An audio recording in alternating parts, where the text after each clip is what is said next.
എന്ന ആയത്ത് ഇതിലേക്കാണ് വിരൽ ചൂണ്ടുന്നത്.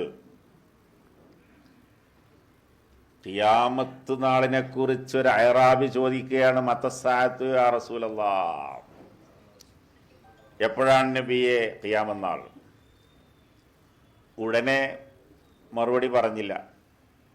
കുറച്ച് സമയം കഴിഞ്ഞപ്പോൾ ആരാണ് ആ ചോദിച്ച ആള്?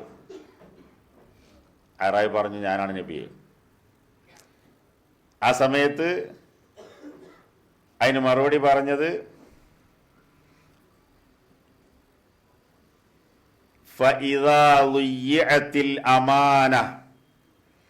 അമാനത്ത് പാഴാക്കപ്പെട്ടാൽ ഖിയാമത്ത് നാളിനെ പ്രതീക്ഷിക്കുക.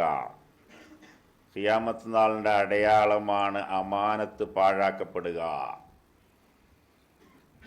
വീണ്ടും ചോദ്യം, കൈഫ ഇളാഅത്തുഹാ യാ റസൂലല്ലാഹ്, എങ്ങനെയാണ് ആ അമാനത്ത് പാഴാക്കപ്പെടുക? ഇദാ ഉസ്സിദൽ അംറു ഇലാ ഗൈരി അഹ്ലിഹി, അർഹതയില്ലാത്ത ആളുകളിലേക്ക് കാര്യങ്ങളെ ഏൽപ്പിക്കപ്പെട്ടാൽ ഫന്തളിരിസ്സാഅ, ഖിയാമത്ത് നാളിനെ പ്രതീക്ഷിക്കുക. പ്രിയമുള്ളവരെ, നമുക്ക് ഉത്തരവാദിത്തമുണ്ട്.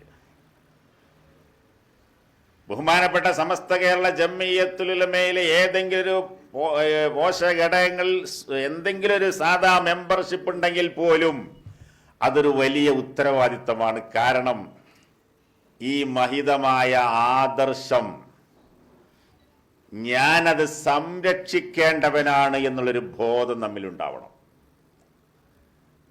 അതിനെതിരായിക്കൊണ്ട് എവിടെ ഉണ്ടാകുന്ന നീക്കങ്ങളെയും തന്ത്രപരമായി പ്രതിരോധിക്കാൻ ഏതെങ്കിലും ഒരു നിലക്കുള്ള ഉത്തരവാദിത്തം ഏൽപ്പിക്കപ്പെട്ട ആളുടെ ബാധ്യതയാണ്. ബഹുമാനപ്പെട്ട സമസ്ത കേരള ജംഇയ്യത്തുൽ ഉലമയുടെ ഉന്നതാധികാര സമിതി,